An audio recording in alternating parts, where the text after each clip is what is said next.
Welcome, and this is how to add a calendar widget on your iPhone. So, guys, if you're ever wondering on how to add a widget into your iPhone, first make sure you are running the latest version of your iOS to have this feature. And once you have done that, you could just simply hold any application, and from here, you will have a pop up, and you should be able to see here edit home screen. So go ahead and tap on the edit home screen icon. And now from here at the top left corner, you should be able to see edit.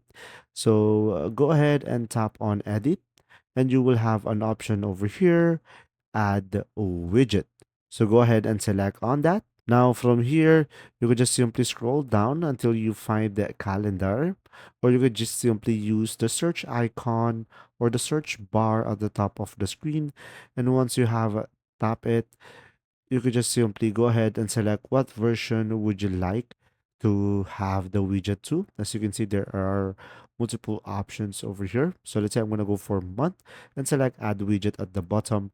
You should be able to have this calendar. I hope this video helped you out. Thanks for watching.